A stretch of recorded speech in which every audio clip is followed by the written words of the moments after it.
الحمد لله الذي لمن لا يحتاج إلى البيان والتفسير. أشهد أن لا إله إلا الله وحده لا شريك له، له الملك وله الحمد وله البشير. وأشهد أن سيدنا محمدا عبده ورسوله الذي علمنا الدين باليسير. والصلاة والسلام على سيدنا محمد اليسير وعلى آله وأصحابه ومن تبعهم بإحسان حتى إلى يوم الآخر. أما بعد، أحبائي الكرام، معاشر المسلمين رحمني ورحمكم الله، أوصيكم وإياي بتقوى الله، فقد فاز المتقون. اتقوا الله حق تقاته ولا تموتن إلا وأنتم مسلمون. وقال الله تعالى في كتابه الكريم وهو أصدق القائلين: أعوذ بالله من الشيطان الرجيم، يا أيها الذين آمنوا اتقوا الله حق تقاته ولا تموتن إلا وأنتم مسلمون. وثم قال الله تعالى أيضا في آية أخرى: واتقوا الله ويعلمكم الله، الآية كما ذكر في كتابه الكريم.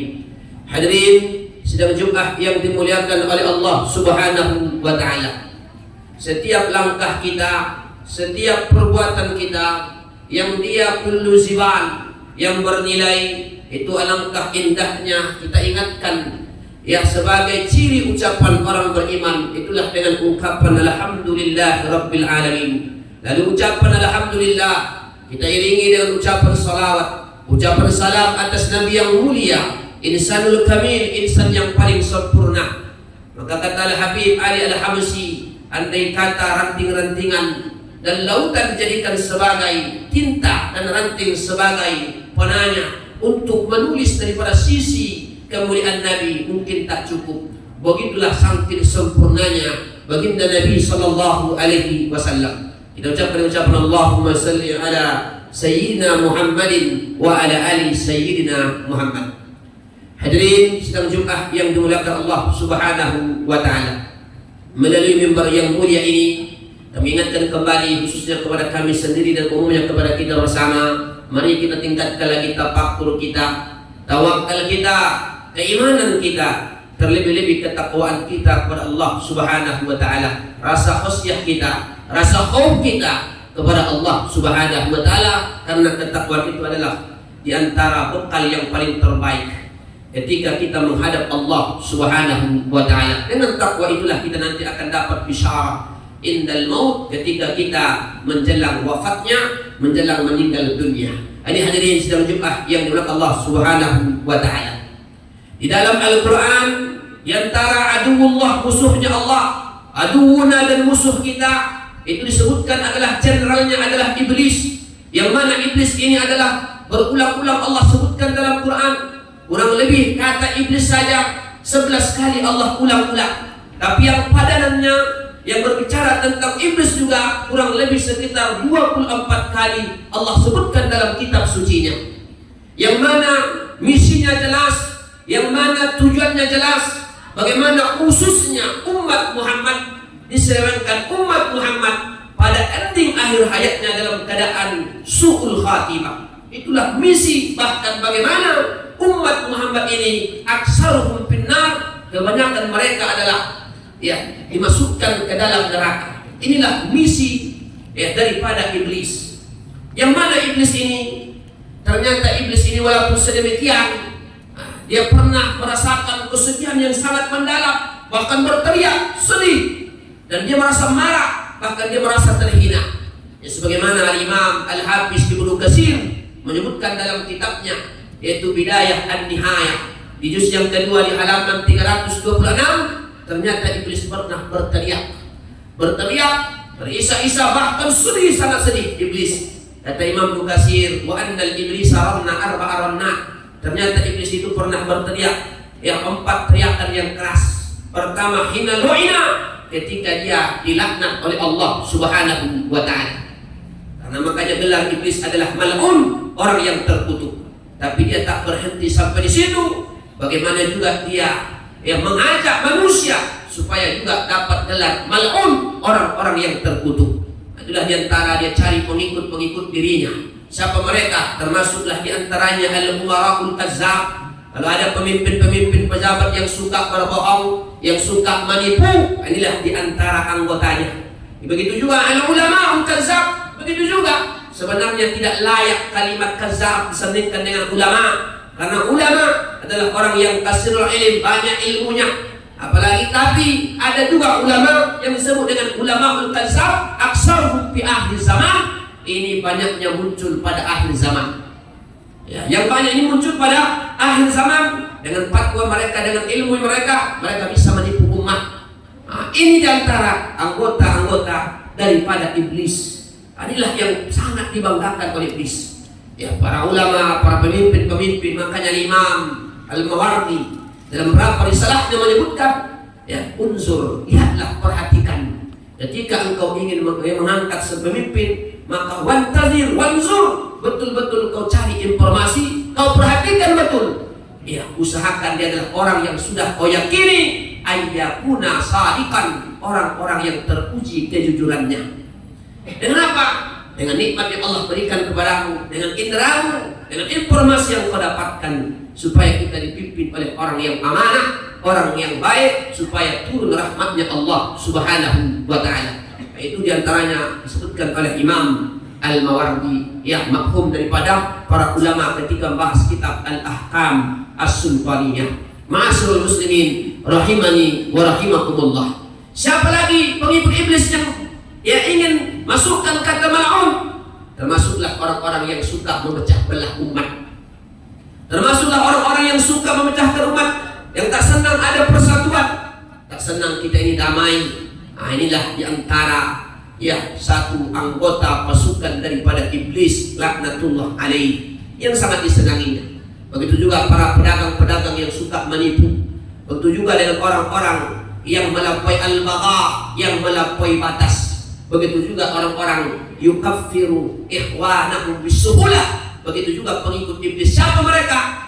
Adalah orang yang mengkafirkan saudaranya dengan gampang dan sepele. Hati-hati hadirin sidang Jumat yang dimuliakan Allah Subhanahu wa ta'ala. Ya, dengan yukaffiru mengkafirkan ikhwanahum, saudara mereka sendiri, bisuhulatin, dengan perkara, dengan mudah saja, dengan gampang saja. Ya, kasratus syata'in, ya, dia caci maki saudaranya yang masih satu kiblat dan lain sebagainya. Na'udzubillah. Nah, ini diantaranya kelompok-kelompok yang akan menjadi pengikut iblis laknatullah alaih. Makanya dia mal'un, ketika dikatakan anta mal'un, engkau terkutuk, dia menjerit bersedih, ini iblis. Yang kedua, wahina uhbita, ketika dia diusir dari surganya Allah Subhanahu wa ta'ala. Karena pada prinsipnya iblis ini adalah punya jiwa pembangkang.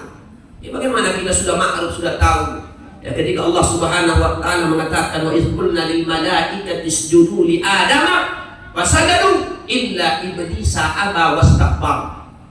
Ketika malaikat sujud, para malaikat sujud patuh kepada Allah Subhanahu wa ta'ala, illa iblis, kecuali iblis laknatullah alaih. Abah, dia membangkang. Abah, dia menolak. Wastakbar, sudah menolak, menunjukkan kesombongannya.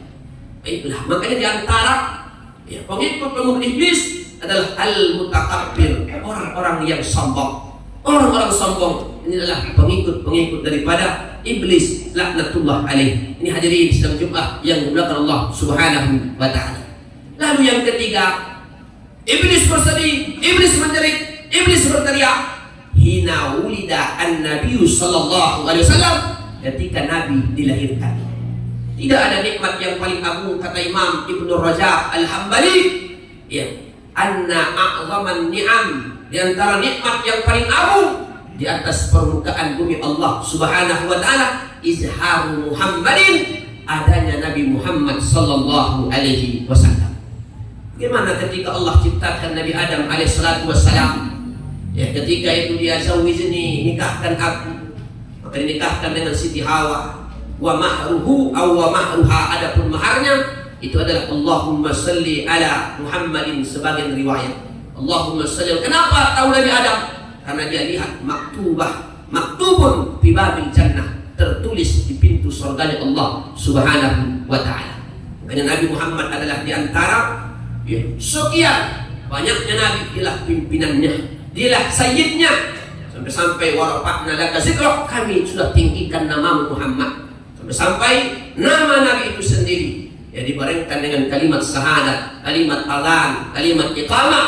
Bahkan dalam kaifiyah khutbah saja, kalau tidak kita sebutkan salawat, lam yasih khutbatuhu. Dalam mazhab Syafi'i tidak sah khutbahnya, menunjukkan tingginya kedudukan baginda Nabi sallallahu alaihi wasallam. Jadi ketika Nabi lahir, itulah nikmat yang sangat luar biasa, nikmat yang paling hebat, itulah nikmat yang paling indah, diutusnya baginda Nabi sallallahu alaihi wasallam, yang Nabi itu semua sisi menjadi contoh, mulai dari contoh dari pejabatnya, contoh dari gurunya, contoh dari muallimnya, contoh dari para pimpinan perangnya. Semua Nabi itu ada. Setiap sisi Nabi contohkan kepada kita qudwatan, ya, qudwah, ya, dan uswah, yang disebut dengan istilah uswatun hasanah. Makanya kalimat yang dipakai oleh Allah, kalimat lam masuk dalam qad, walaqad. Ya, lam pada qad itu maksudnya adalah takkid wa tahqiq dalam ilmu balaghah. Sungguh benar-benar kalau kamu ingin mencontoh, contoh Nabi Muhammad sallallahu alaihi wasallam. Itu luar biasanya baginda Nabi sallallahu alaihi wasallam. Baru yang keempat, teriakan iblis yang sangat keras, dan dia bersedih ketika hina nuzilat atau nazalat ya suratul Fatihah, atau nazalat suratul Al-Fatihah, ketika turun surah Al-Fatihah. Dalam sehari 17 kali kita ulang-ulang, itulah surah Al-Fatihah.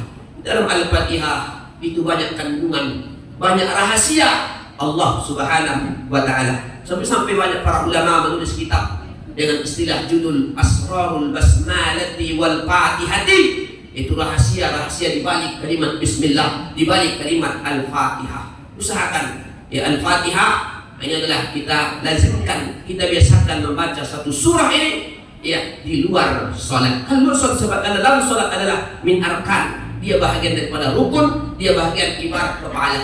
Orang tak bisa hidup tanpa kepala. Makanya sholat kalau tak ada fatihahnya, ya sholat itu tidak sah.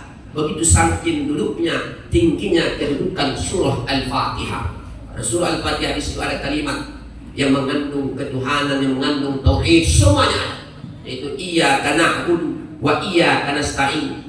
Bagaimana kita gantungkan segala harapan, minta pertolongan kepada Allah Subhanahu wa Ta'ala. Kita minta tolong kepada Allah. Bahkan kita aplikasikan ya sifat ya dalam hal menolong ini juga dalam kehidupan manusia, itu kita mesti abadikan, mesti lazimkan. Makanya orang, termasuk orang yang tidak akan diberikan la sa'adalahum, tidak ada kebahagiaan kepada mereka, adalah orang allazi manista'ana, siapa yang minta tolong kepada kita, lam yu'inu, namun dia tidak mau menolongnya. Ini tidak ada kebahagiaan. Inilah orang yang tidak akan dapat kebahagiaan di akhirat, orang yang tak punya sifat penolong. Nah, itu disebutkan oleh Al-Imam Abu Lais As-Samarqandi dalam kitabnya. Ada berapa kelompok manusia, arba'atun, ada kelompok manusia yang mana mereka la as'adalahum, tidak ada kebahagiaan bagi mereka nanti kelak di akhirat. Di antaranya adalah termasuklah orang yang tidak mau menolong saudaranya.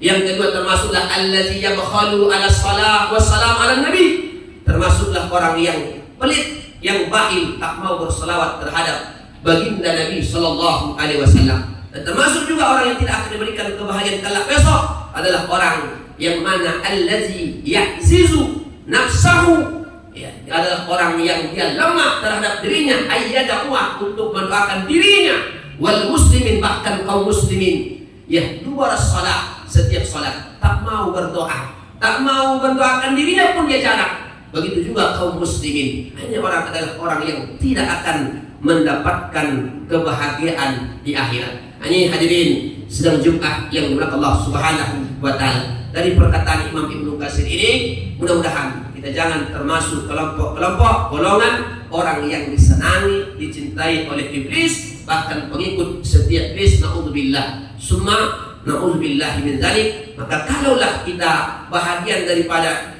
ya pengikut iblis, maka kita adalah orang yang khusranan, adalah orang yang paling merugi tingkat tinggi. Ya, paling rugi, tingkat tinggi di hadapan Allah Subhanahu wa taala. Mudah-mudahan bermanfaat hadirin. Fa'tabiru ya ulil absar la'allakum turhamun. اللهم صل وسلم وزد وأنعم وتفضل وبارك بجلالك وكمالك على سيد عبادك أبي القاسم سيدنا ومولانا محمد صل وسلم ورضي الله تبارك وتعالى عن كل صحابة رسول الله عليهم أجمعين.